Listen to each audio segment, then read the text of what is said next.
کرتا ہے، تو ایسے مقدس محفل میں بھی ہم آج رنڈیوں کو لا کر کے کھڑا کر دیتے ہیں، قوالیاں کیا کرتے ہیں اور دھڑلے سے کہتے ہیں کہ ہم نے تو تسلیم کو بلایا تھا، ہم نے تو عارف کو بلایا تھا، ہم نے تو فلاں کو بلایا تھا۔ یاد رکھیے گا، جو پیسہ اس کے اندر خرچ کیا جا رہا ہے اور جو وقت اس کے اندر صرف کیا جا رہا ہے، کل قیامت میں اللہ کی بارگاہ میں سوال ہو گیا، اسلام سے دور ہو جائیں، یہاں تک کہ طرح طرح کے حربے اپنائے جاتے تاکہ لوگ اسلام قبول نہ کریں۔ اب انہی میں ایک شخص تھا جس کا نام تھا نضر بن حارث، یہ اسلام کا بہت بڑا دشمن تھا۔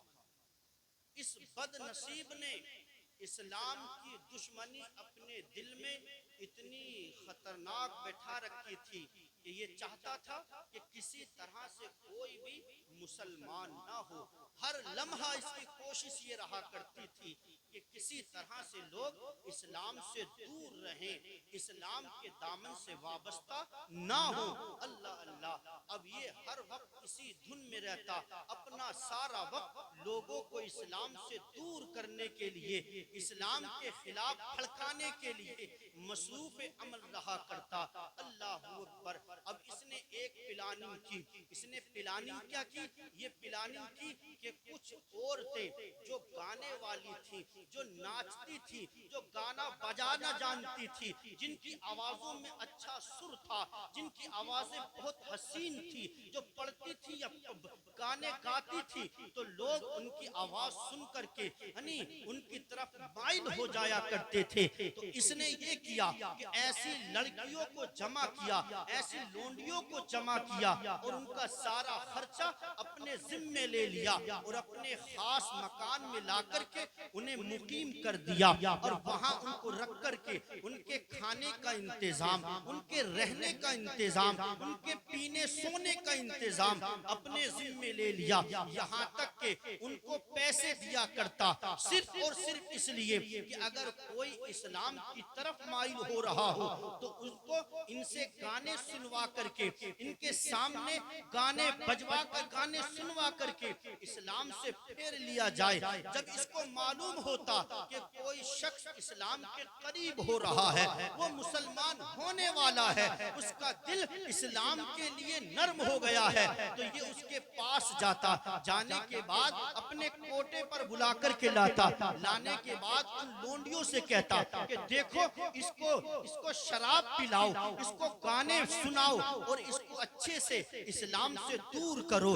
لیکن اس بدنصیب کو کیا پتا تھا کہ جس اسلام کا چراغ لے کر کے مصطفیٰ جان رحمت آئے ہیں، اس کو چاہے کتنی بھی کوشش کر لے، یہ اسلام کا چراغ روشن ہو کر کے رہے گا۔ اللہ اکبر کبیرہ۔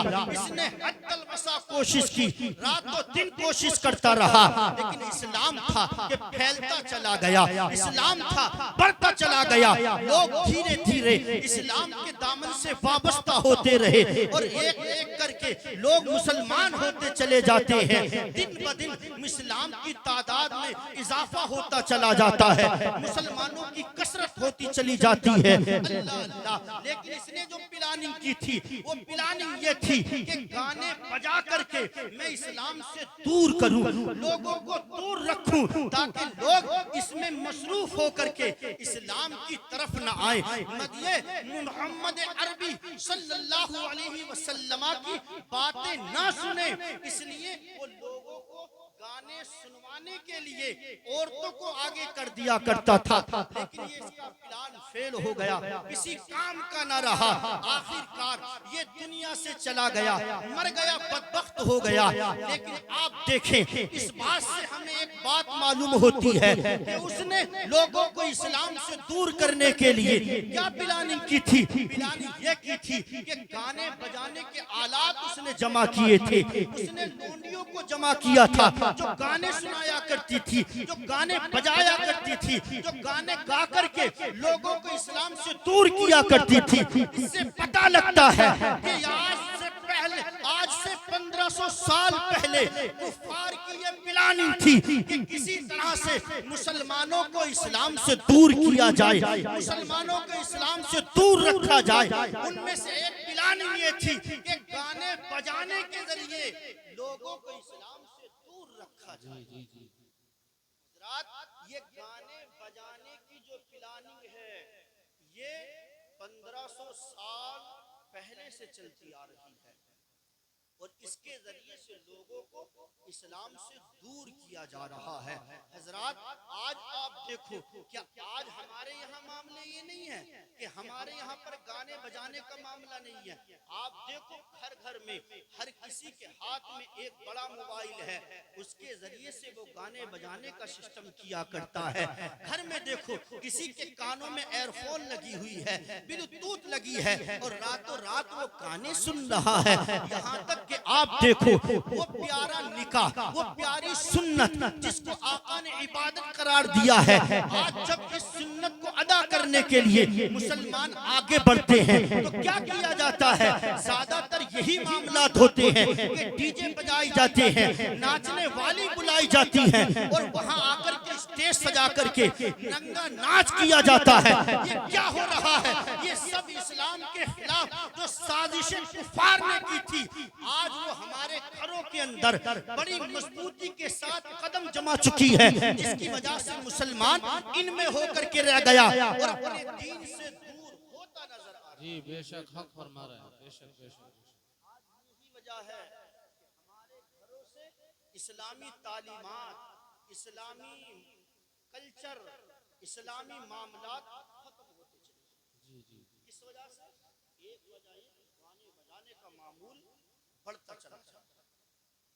اللہ، اور کتنا بڑھ گیا کہ اگر کوئی نیکی کا کام بھی ہوتا ہے تو اس میں بھی لوگ گانے بجانے کا سسٹم رکھتے ہیں، اور اس کو یہ سمجھتے ہیں کہ یہ نیکی کے کام میں ہم جو کر رہے ہیں بڑا اچھا کام ہے۔ لیکن یاد رکھنا، یہ گانے بجانا یا یہ اس طرح کی یعنی موسیقی اور گانے بجانے کے آلات جمع کرنا، یہ ہمارے لیے ہلاکت کا سبب بن سکتا ہے۔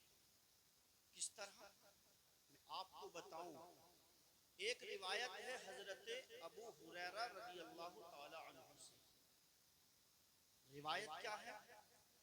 روایت ہے کہ آقا علیہ الصلوۃ والسلام نے ارشاد فرمایا کہ آخری زمانے میں کچھ لوگ ایسے ہوں گے کہ جو بندر اور خنزیر بن جائیں گے۔ کیا بن جائیں گے؟ بندر اور خنزیر بن جائیں گے۔ اللہ، تو آقا علیہ الصلوۃ والسلام سے اس کے بارے میں پوچھا گیا کہ یا رسول اللہ، کیا وہ لوگ مسلمان نہیں ہوں گے، کلمہ نہیں پڑھتے ہوں گے؟ آقا نے جواب دیا، وہ کلمہ نہیں پڑھتے ہوں گے بلکہ وہ تو ایسے ہوں گے وَيَصُومُونَ وَيُصَلُّونَ وَيَحُجُّونَ، کہ وہ روزہ بھی رکھتے ہوں گے، نمازیں بھی پڑھتے ہوں گے اور حج بھی کیا کریں گے۔ پھر بھی یا رسول اللہ ان کو بندر اور خنزیر بنا دیا جائے، جبکہ آپ غور کریں تو پتہ لگے گا کہ حضرت نوح علیہ السلام کی قوم پر جو عذاب آیا تھا وہ اس وجہ سے کہ ان لوگوں نے کلمہ نہیں پڑھا تھا۔ قوم لوط پر جو عذاب آیا ان میں سے ایک وجہ یہ بھی تھی کہ وہ ایمان نہیں لے کر آئے تھے۔ قوم سمود اور قوم عاد، ان پر عذاب کیوں آیا؟ اس لیے کہ انہوں نے کلمہ نہیں پڑھا تھا، اس لیے ان کے اوپر عذاب آیا۔ لیکن آقا فرما رہے ہیں کہ یہاں ایسا معاملہ نہیں ہے کہ یہ کلمہ پڑھنے والے نہیں ہوں گے، بلکہ یہ مسلمان ہوں گے، ایمان والے ہوں گے، یہاں تک کہ یہ روزہ بھی رکھتے ہوں گے، نمازیں بھی پڑھتے ہوں گے اور حج بھی کریں گے۔ تو یا رسول اللہ، کیا پھر بھی ان کو بندر اور خنزیر بنا دیا جائے گا؟ آخر کیا وجہ ہوگی کہ ان کو اس حالت سے گزارا گزارا جائے گا، ان کو ایسی حالت میں ڈال دیا جائے گا۔ تو آقا علیہ السلام کے جملے سنو اور عبرت حاصل کرو اور سمجھو، کیا ہم اس معاملے میں تو گرفتار نہیں ہیں؟ کیا ہمارا یہ معاملہ تو نہیں ہے؟ کیا ہم اس عذاب کے اندر اور اس گناہ کے اندر مبتلا تو نہیں ہیں؟ آقا علیہ السلام نے ارشاد فرمایا کہ وہ لوگ ایسے ہوں گے کہ وہ موسیقی کے آلات خریدیں گے۔ موسیقی یعنی گانا بجانے کے آلات، اور وہ شرابیں پیتے ہوں گے۔ کیا کرتے ہوں گے؟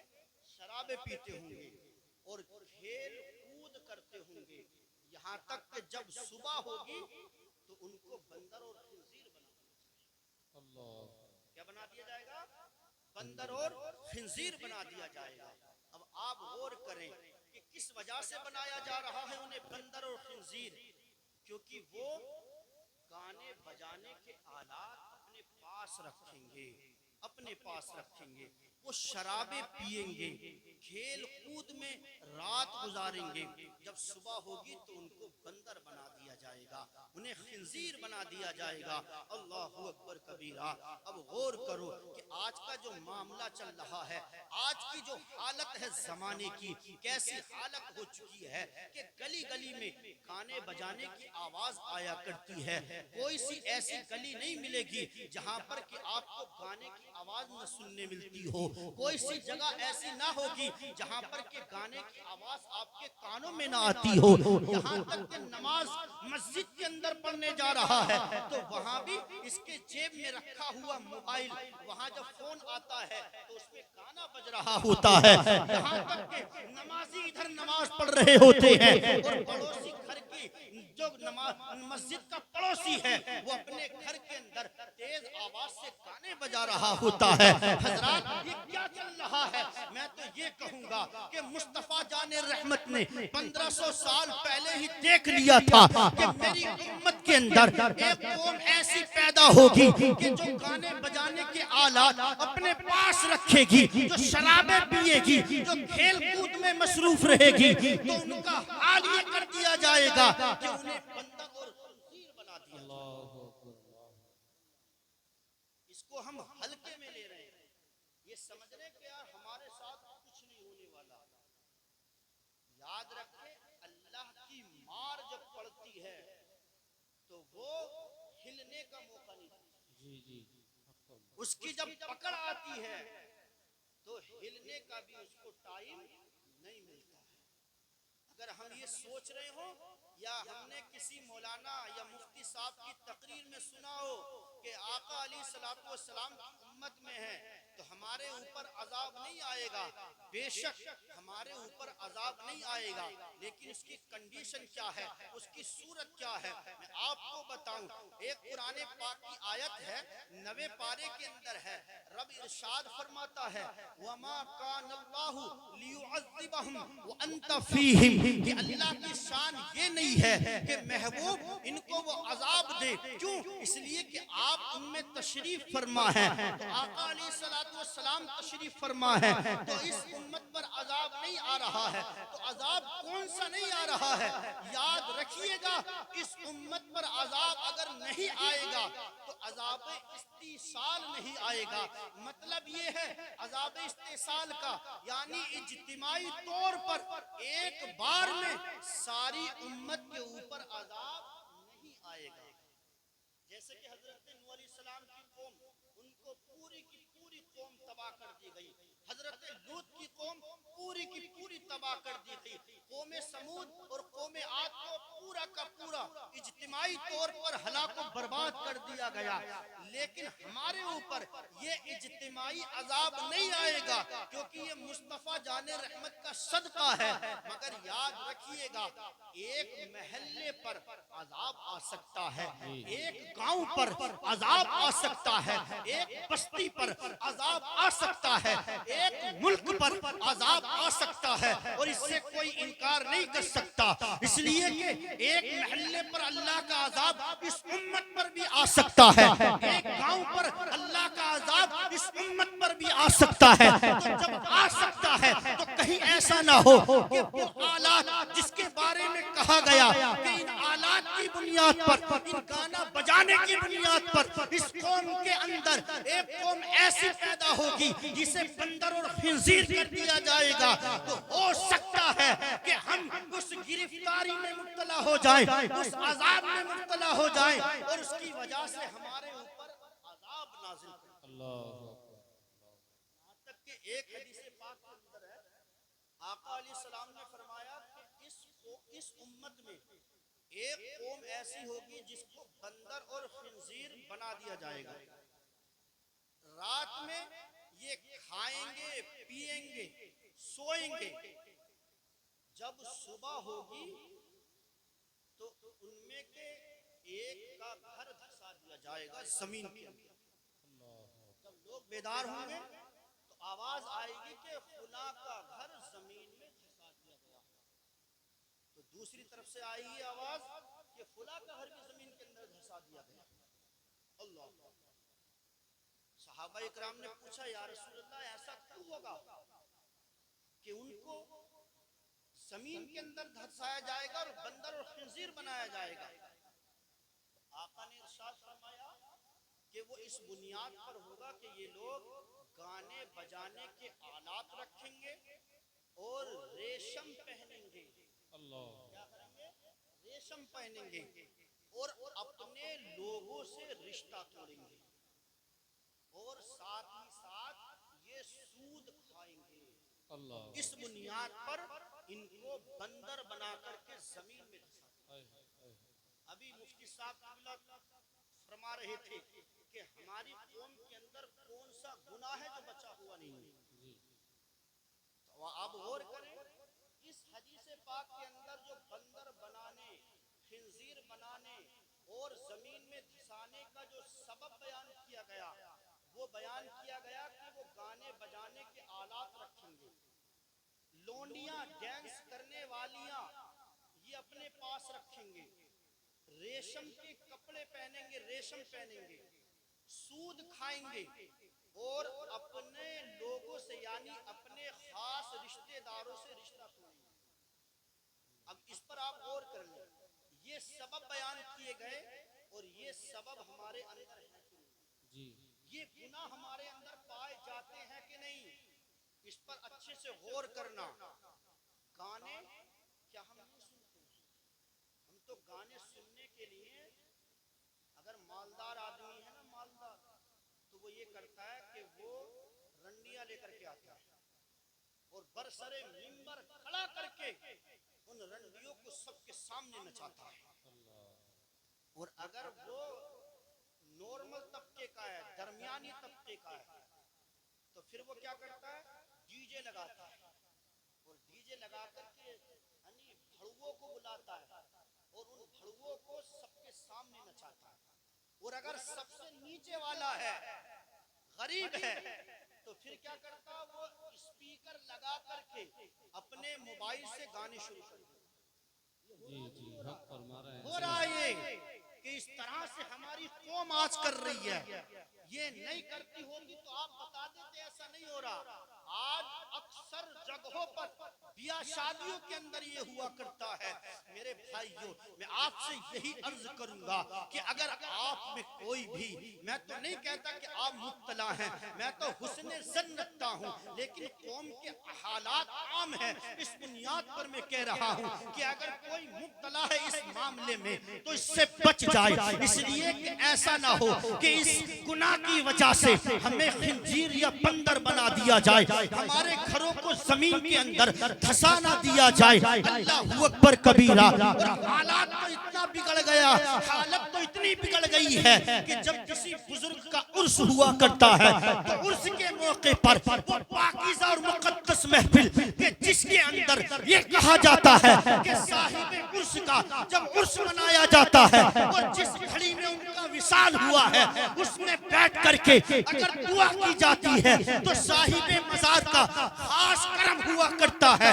تو ایسے مقدس محفل میں بھی ہم آج رنڈیوں کو لا کر کے کھڑا کر دیتے ہیں، قوالیاں کیا کرتے ہیں اور دھڑلے سے کہتے ہیں کہ ہم نے تو تسلیم کو بلایا تھا، ہم نے تو عارف کو بلایا تھا, ہم نے تو فلاں کو بلایا تھا. یاد رکھیے گا جو پیسہ اس کے اندر خرچ کیا جا رہا ہے اور جو وقت اس کے اندر صرف کیا جا رہا ہے, کل قیامت میں اللہ کی بارگاہ میں سوال ہو گیا تو آپ جی جی بے شک بے شک. آج خوشی خوشی اپنا وقت اور پیسہ برباد تو کر رہے ہو, لیکن کل قیامت میں اس کا حساب دینا پڑے گا. جی یہ سمجھتے ہو کہ آج ہم کمیٹی میں ہیں, آج ہم صدر صاحب ہیں, تو قوم سے پیسہ جمع کر کے جہاں چاہے وہاں لگا دیں. یاد رکھیے گا قوم کا پیسہ امانت ہے, جی جی اگر اس کو غلط کام میں استعمال کیا تو کل قیامت میں اللہ کی ایسی پھٹکار لگے گی, ایسی مار لگے گی کہ سیدھے جہنم میں ڈال دے گی. اللہ. اس لیے ہوش کے ناخن لے کر کے کام کرو, ایسا نہ ہو کہ ہم اس گناہ کی وجہ سے زمین میں دھساتے جائیں. جی جی اور آج یہ جو اتنے حالات بگڑ رہے ہیں نا کہ ہم اپنی نمازیں بھی اچھے سے ادا نہیں کر پا رہے, ہم اذان دیتے تو اذانوں پر پابندی ہو جاتی ہے. کیوں ہو رہی ہے؟ اس لیے کہ ہمارا خود کا معمول بگڑ گیا ہے. ورنہ تاریخ اٹھائیں آپ صحابہ کرام کی, بزرگان دین کی, کہ اگر ایک بھی مسلمان غیروں کے مجمع میں کھڑا ہو جاتا تو لوگ اس وجہ سے جھوٹ بولنا چھوڑ دیتے تھے کہ مسلمان کھڑا ہوا, ہائے ہائے اللہ. اس وجہ سے گناہ چھوڑ دیتے تھے کہ مسلمان کھڑا ہوا ہے. سبحان اللہ. لیکن آج دیکھو آپ, آج دوسرے لوگ کان پکڑتے ہیں کہ ہاں یہ قوم مسلم ہے کہ اس طرح کے گناہ کر رہی ہے, جی جی ایسے خطرناک گناہ معاذ اللہ رب العالمین کہ جس کو دیکھ کر کے روح پناہ ہوتی ہے کہ ہم ایسے کام کر رہے ہیں, کیا ہم دنیا میں یہ کام کرنے کے لیے آئے تھے؟ ارے یہ تو ایسی قوم تھی کہ جس کو دیکھ کر کے, جس کے چال چلن کو دیکھ کر کے دوسرے مسلمان ہو جایا کرتے تھے. لیکن ہمارا چال چلن تو آج ایسا ہے کہ ہمارے چال چلن کو دیکھ کر کے خود ہمارا مسلمان اپنے اسلام سے نفرت کرنے لگتا ہے. جی جی جی سچ فرما رہے ہیں. حقیقت یہ نہیں ہے, اسلام تو ہمیشہ اچھائی کا پیغام دینے آیا, جی پر ہم نے اپنے عمل سے لوگوں کو ایسا متعارف کرا دیا اسلام کو کہ لوگ اس کو دیکھ کر کے حقارت کی نظر سے اسے دیکھ رہے ہیں. اس لیے میرے پیارے اسلامی بھائیوں, آپ اس چیز پر خاص توجہ رکھو کہ ہماری جانب سے کوئی ایسا کام نہ ہو پائے جس کی وجہ سے ہم عذاب خدا بندی میں گرفتار ہو جائیں. جی جی انشاءاللہ. اللہ تبارک و تعالی ہمیں تمام گناہوں سے بچنے کی توفیق عطا فرمائے. آمین سما. ہمیں نیک اعمال کرنے کی اللہ تعالی توفیق رفیق عطا فرمائے. آمین. سبھی حضرات محبت سے استغفار کریں, پڑھے استغفر اللہ استغفر اللہ ربی ربی من کلی من کل ذنب ذنب و اتوب الیہ. واتوب الیہ. کلمہ طیبہ پڑھیں, لا الہ الا اللہ